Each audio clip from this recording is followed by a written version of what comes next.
स्वागत है आपका आपके अपने YouTube चैनल कॉमर्शियल गुरुजी में, जहां मिलता है आपको क्वालिटी एजुकेशन। तो जैसा कि आप सभी लोग को पता है, BHU ने इस बार काउंसलिंग के लिए 2 ऑप्शन दिया हुआ है, एक ऑनलाइन काउंसलिंग, दूसरा ऑफलाइन काउंसलिंग। तो मैंने ऑनलाइन काउंसलिंग प्रोसेस का पूरा वीडियो 2 पार्ट में कवर कर लिया है और वो मैंने अपने चैनल पे अपलोड कर दिया है। तो अगर आप ऑनलाइन काउंसलिंग कराना चाहते हैं तो आप उन 2 वीडियोस को देखिए, आपको पूरा प्रोसेस अच्छे समझ में आ जाएगा। जो भी यूटी कैंडिडेट हैं, अभी उनका काउंसलिंग नहीं स्टार्ट हुआ है, अभी उनके कट ऑफ्स आएंगे, उसके बाद उनकी काउंसलिंग होगी। तो जैसे उनके कट ऑफ्स आ जाएंगे, मैं उनके लिए अलग से काउंसलिंग का वीडियो बना दूंगा, वो चाहे ऑनलाइन हो चाहे वो ऑफलाइन। अभी का जो वीडियो है वो पेड कैंडिडेट्स के लिए है। मैं इस वीडियो में ऑफलाइन काउंसलिंग के बारे में बात करने वाला हूं और इस वीडियो में मैं पूरा स्टेप, पूरा प्रोसीजर समझाऊंगा जो भी पेड कैंडिडेट ऑफलाइन काउंसलिंग को फॉलो करने वाले हैं। तो इस वीडियो में पूरा लास्ट तक बने रहिएगा, क्योंकि आपको हर एक पॉइंट यहाँ पर इंफॉर्मेटिव मिलने वाला है। तो चलिए वीडियो की शुरुआत करते हैं और बढ़ते हैं काउंसलिंग प्रोसेस की ओर। तो सबसे पहले आपको, अगर आप ऑफलाइन काउंसलिंग परस्यू कर रहे हैं तो भी आपको ऑनलाइन काउंसलिंग में 1-2 चीज़ें करनी पड़ेंगी। क्या है वो चीज़ें, मैं आपको समझाता हूँ। सबसे पहले आपको BHU के ऑफिशियल वेबसाइट bhuonline.in पर विजिट करना है। उसके बाद आपको स्क्रॉल करके नीचे जाना है और आपको काउंसलिंग पोर्टल 2020 पर पहुंचना है। वहां आपको काउंसलिंग पोर्टल पर सिंपली क्लिक कर देना है। जैसे आप क्लिक करेंगे, आपके सामने कुछ ऐसा इंटरफेस ओपन होकर आएगा और आप PG स्टूडेंट लॉगिन पर क्लिक करेंगे। जैसे आप PG स्टूडेंट लॉगिन पर क्लिक करेंगे, आपको वहाँ पर आपका जीमेल और पासवर्ड पूछेगा। आप अपना जीमेल पासवर्ड फिल कर दीजिएगा और आगे प्रोसीड करिएगा। जैसे आप आगे प्रोसीड करेंगे, आपके सामने आपका डैशबोर्ड ओपन होकर आ जाएगा, जहां पर schedule, rule and procedure, call letter, preference entry, course allocation, hostel allocation वगैरह दिया रहेगा। तो सिंपली आपको सबसे पहले तो अपना कॉल लेटर डाउनलोड कर लेना है। कॉल लेटर को ओपन करना है, स्क्रॉल करके नीचे जाना है, आपको प्रिंट का ऑप्शन दिख जाएगा। तो आपको वहाँ से प्रिंट का ऑप्शन क्लिक करके अपना कॉल लेटर डाउनलोड कर लेना है और उसको प्रिंट करा लेना है। कॉल लेटर काफ़ी बड़ा है, तो आप अगर 1-2 पेज भी कराएंगे तो भी कोई दिक्कत नहीं है। मेन आपका उस कॉल लेटर में जो वेन्यू दिया हुआ है, जो टाइम दिया हुआ है, डिपार्टमेंट, कोर्स वगैरह दिया हुआ है, आपका रैंक दिया हुआ है, वो ज़्यादा इंपॉर्टेंट है आपके लिए। तो आप उतना प्रिंट ज़रूर करा लीजिएगा। दूसरा स्टेप आगे बढ़ते हैं। तो आपको दूसरा स्टेप जो पूरा करना है वो करना है प्रेफरेंस एंट्री फॉर्म का। तो सिंपली आप प्रेफरेंस एंट्री फॉर्म पे क्लिक करेंगे तो आपके सामने कुछ ऐसा इंटरफेस ओपन होके आ जाएगा। ये जो मैं स्क्रीनशॉट शेयर कर रहा हूँ, ये जो आपका काउंसलिंग प्रोसेस है, अपग्रेड होने से पहले है। अपग्रेड होने के बाद का मेरे पास स्क्रीनशॉट नहीं आ पाया, लेकिन मैं आपको इसी से पूरी तरीके से समझा दूंगा। तो आपको यहाँ पर जो परसेंटेज दिया हुआ है, आपको यहाँ पर अपना UG का परसेंटेज फिल करना है। अब कैंडिडेट मेरी बात ध्यान सुन लें। आपका UG में अगर 3 साल कंप्लीट हो चुका है, मतलब कि आपके पास फाइनल रिजल्ट या फाइनल सेमेस्टर का जो सर्टिफिकेट रिजल्ट है वो अवेलेबल है, तो आप सबका एवरेज जो यहाँ पर फिल कर देंगे तीनों साल का। अगर 2 साल का है तो आप 2 साल का परसेंटेज निकाल के एवरेज करके यहाँ पर फिल कर देंगे। अगर आपका सेमेस्टर है तो आप सेमेस्टर वाइज जो है परसेंटेज ऐड करके उसका एवरेज निकाल के यहाँ पर फिल कर देंगे। अगर किसी का ऑनर सब्जेक्ट है तो यहाँ पर अपडेट आई हुई है कि जिन बच्चों का ऑनर सब्जेक्ट है वो सिर्फ अपने ऑनर का परसेंटेज यहाँ पर फिल कर देंगे। अगर जिन बच्चों ने ऑनर के सब्जेक्ट से साथ अपने बाकी जो उनके सब्जेक्ट अगर उनके परसेंटेज से फिल कर दिए तो कोई प्रॉब्लम यहाँ पर होने वाली नहीं है, अगर उन्होंने ऑनलाइन काउंसलिंग को फॉलो किया हुआ है या तो फिर ऑफलाइन काउंसलिंग फॉलो किया है और उन्होंने ऐसा कर दिया है। तो बिल्कुल भी यहाँ पर घबराने की ज़रूरत नहीं है। और ऑफलाइन वालों के लिए मैं एक बात बता दूं, अगर प्रेफरेंस एंट्री फॉर्म भरते टाइम अगर उन्होंने अपना परसेंटेज गलत डाल दिया हुआ है तो उनको बिल्कुल भी घबराने की ज़रूरत नहीं है। वो वही प्रेफरेंस एंट्री फॉर्म अपना प्रिंट कर लेंगे और काउंसलिंग में जाएंगे तो वहाँ पर उनको एक दूसरा प्रेफरेंस एंट्री फॉर्म दिया जाएगा। अगर नहीं दिया जाएगा तो उनका जो परसेंटेज का जो सेक्शन है उसको वहाँ के जो इन्विजिलेटर या जो भी काउंसलिंग मेंबर हैं वो क्या करेंगे, वो वहाँ पे कट करेंगे उसको और आपको बोलेंगे कि आप वहाँ पर अपना सही परसेंटेज डाल दीजिए। तो जो ऑफलाइन काउंसलिंग वाले हैं उनके लिए ये बहुत बड़ा बेनिफिट है। तो यहाँ पर आपको अपना परसेंटेज भर देना है। उसके बाद आपको यहाँ पर प्रोसीड करना है। आप जैसे यहाँ पर ओपन करेंगे आपको ऑनलाइन और ऑफलाइन का ऑप्शन पूछेगा, तो आप लोग ऑफलाइन को क्लिक करिएगा और वहाँ पे परसेंटेज भरिएगा। ऑनलाइन क्लिक मत कर दीजिएगा, नहीं तो फिर बाद में आप बैक नहीं आ सकते। और जिसने एक बार ऑनलाइन या ऑफलाइन चूज़ कर लिया फिर दोबारा उसको शायद ही चेंज कर पाए, जैसा कि मुझे अभी तक अपडेट मिल पाया है। आप यहाँ पर अपना परसेंटेज फिल कर दीजिएगा। उसके बाद आप आगे बढ़ेंगे तो आपको यहाँ पर प्रेफरेंसेस पूछे जाएंगे। प्रेफरेंसेस पूछे जाएंगे हॉस्टल रिक्वायरमेंट के लिए आपको प्रेफरेंस पूछा जाएगा। मेन कैंपस और जो भी एफिलिएटेड कॉलेज में अगर सीट्स हैं तो उसके लिए, अगर सीट्स हैं तो आपको पूछे जाएंगे, अगर सीट्स नहीं हैं तो आपको नहीं पूछे जाएंगे। लेकिन यहाँ पर थोड़ी सी प्रॉब्लम आ रही है एमए इकोनॉमिक्स में, जैसा कि पेड बुलेटिन पे एमए इकोनॉमिक्स में बता रहा है कि वीकेएम में 37 सीटें अवेलेबल हैं, लेकिन यहाँ पर प्रेफरेंस एंट्री फॉर्म में शायद वीकेएम ओपन नहीं हो पा रहा है। तो आपको बिल्कुल घबराने की ज़रूरत नहीं है, मैं कंफर्म कर लूँगा बहुत जल्दी और कंफर्म करने के साथ आपको मैं अपडेट दे दूँगा। तो आपको इतना काम करना है।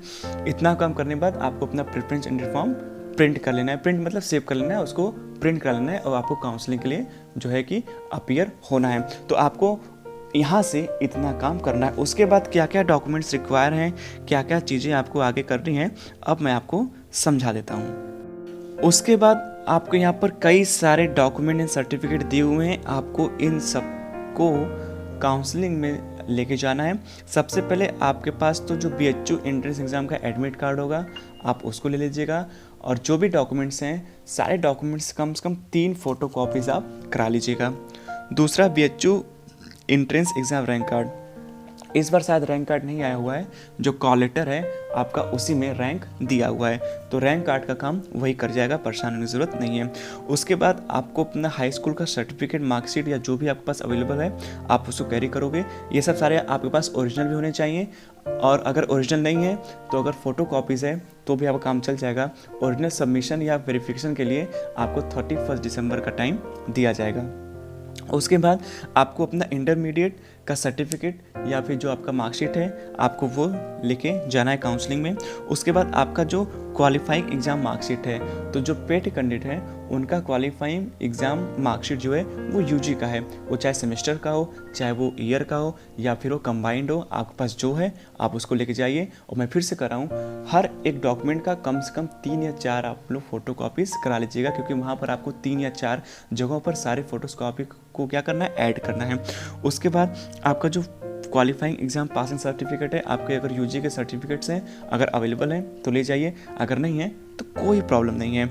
उसके बाद आपका कैरेक्टर सर्टिफिकेट, आपका माइग्रेशन सर्टिफिकेट, आपका ट्रांसफ़र सर्टिफिकेट, वो आपको कैरी करना है। उसके बाद अगर आप OBC ST SC कैटेगरी से बिलोंग करते हैं तो आपके पास इस कैटेगरी को प्रूव करने के लिए कास्ट सर्टिफिकेट होना चाहिए।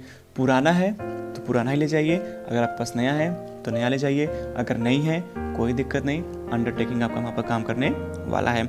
उसके बाद बात करें जो स्पोर्ट कैटेगरी के कैंडिडेट्स हैं, वो स्पोर्ट कैटेगरी का जो है अपना सर्टिफिकेट लेके जाएंगे। आपके जानकारी के लिए मैं बता दूं कि BHU में मेन कैंपस या एफिलिएटेड में जो स्पेशल कोर्सेज चलते हैं उनके लिए स्पोर्ट कोटा नहीं है, तो वहाँ पर स्पोर्ट कैटेगरी वालों बच्चों को कोई भी प्रेफरेंस नहीं दिया जाएगा।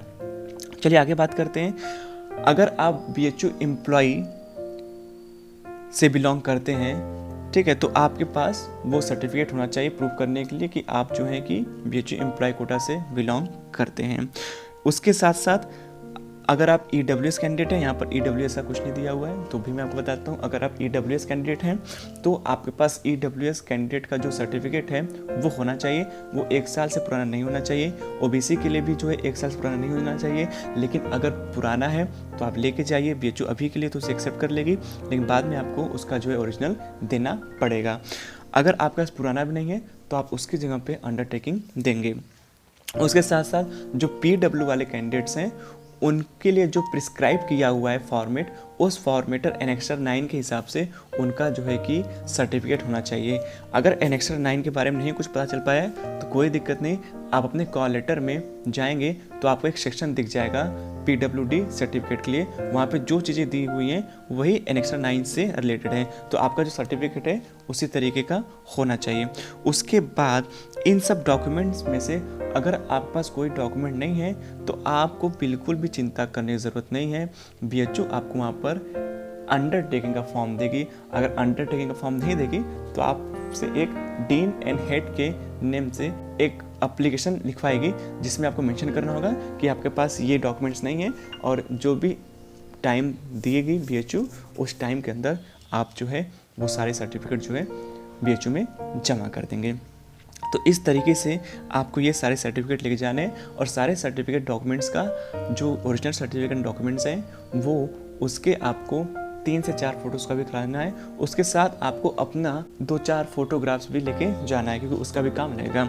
उसके बाद आपका जो आगे का प्रोसेस है वो आपका होगा एंटी रैंकिंग फॉर्म का, उसके बाद रेजिडेंस कम डोजियर फॉर्म, अप्लीकेंट फॉर्म। तो ये सब जो फॉर्म्स हैं वो आपको BHU ही अवेलेबल कराएगी। आपको वहीं काउंसलिंग में उन सारे फॉर्म को फिलअप करना है। अपने से आपको कोई फॉर्म लेके नहीं जाना है। हालांकि मैंने भी अपने जो वीडियोस हैं उसमें मैंने PDF दे रखा है, तो आपको वहाँ से डाउनलोड करने की ज़रूरत नहीं है। वहाँ BHU आपको खुद देगी, आपको कोई प्रॉब्लम फेस नहीं करनी होगी। तो इस तरीके से आप जो है ऑफलाइन काउंसलिंग पार्टिसिपेट करेंगे। इसके बाद क्या प्रोसीजर है, जब आप अपने काउंसलिंग पार्टिसिपेट कर लेंगे तो जिस दिन काउंसलिंग होता है उसके एक दिन बाद से पोर्टल जो है आपका वो एक्टिव रहता है एडमिशन कराने के लिए। तो जब आप सिलेक्टेड हो जाएंगे, जब आप एडमिशन के लिए सिलेक्ट हो जाएंगे, तो आपके वहीं पोर्टल पर जो है कि लिंक आ जाएगा फ़ी पेमेंट का। तो आप वहाँ पे फ़ी पेमेंट करोगे। फ़ी पेमेंट जब आप कर लेंगे तो आपका जो कोर्स एलोकेशन है वहाँ पर कोर्स एलोकेशन आ जाएगा। अगर आपका सब्जेक्ट ठीक है तो उसको वैसे ही रहने दीजिए, वो अपने आप लॉक हो जाएगा। और जब आपका वो लॉक हो जाएगा तो आपको वहीं पर एडमिट कार्ड का एक ऑप्शन दिखेगा। आपको वो एडमिट कार्ड वहाँ से डाउनलोड कर लेना है, और डाउनलोड करने के बाद उसकी भी 3 से 4 फोटोज़ कॉपी करा लेनी है। तो अभी ये जो प्रोसीजर है ये आपका काउंसलिंग के बाद से शुरू होगा। कुछ कैंडिडेट्स ये बोल रहे थे जब उन्होंने ऑनलाइन काउंसलिंग प्रोसीजर कर लिया तो उन्होंने कहा सर यहाँ पर फ़ी पेमेंट का ऑप्शन नहीं आ रहा है। तो भैया फ़ी पेमेंट का ऑप्शन तब आएगा ना जब आपकी काउंसलिंग हो जाएगी। जब आपकी काउंसलिंग हो जाएगी उसके बाद फीस पेमेंट का आएगा। उसके बाद आपको जो आपका सब्जेक्ट है उसके लॉकिंग का प्रोसेस आएगा। अगर आपको लॉक कराना है तो आपको एक ईमेल दिया जाएगा, आप उसे मेल करिए, आपका सब्जेक्ट लॉक हो जाएगा। अगर लॉक नहीं कराएंगे तो वो अपने आप लॉक होगा, आपको उसमें भी घबराने की ज़रूरत नहीं है। जब वो लॉक हो जाएगा उसके बाद आपका वहीं पर एडमिट कार्ड आएगा, और एडमिट कार्ड आप डाउनलोड कर लेंगे तो आपका पूरा एडमिशन प्रोसेस खत्म हो जाएगा। उसके बाद आप जो है लाइब्रेरी कार्ड, हेल्थ कार्ड वगैरह का आप मेन कैंपस में तो सारी चीज़ें आप उसी एडमिट कार्ड के थ्रू बनवाएंगे। तो इस तरीके से आपका पूरा ऑफलाइन काउंसलिंग प्रोसेस पूरा होगा। अगर आपको कोई प्रॉब्लम हो रही है तो आप कमेंट सेक्शन में मुझसे पूछ सकते हैं। टाइम मिलते ही मैं आपको रिप्लाई ज़रूर करूँगा। उसके साथ साथ अगर आपको और कोई प्रॉब्लम है तो आप मुझे डायरेक्टली कांटेक्ट कर सकते हो। टेलीग्राम, ट्विटर और इंस्टा पे सारी आईडी जो है डिस्क्रिप्शन में दी हुई है। उसके साथ जो और इम्पॉर्टेंट वीडियोस के लिंक हैं वो भी आपको डिस्क्रिप्शन में मिल जाएंगे। तो उम्मीद है आपको ये पूरा इन्फॉर्मेशन काफ़ी अच्छा लगा होगा। तो प्लीज़ इस इन्फॉर्मेशन को आप आगे भी शेयर करिएगा ताकि और भी कैंडिडेट्स इस बेनिफिट को अवेल कर पाएँ। तो मिलते हैं नई वीडियो में कुछ नए अपडेट के साथ।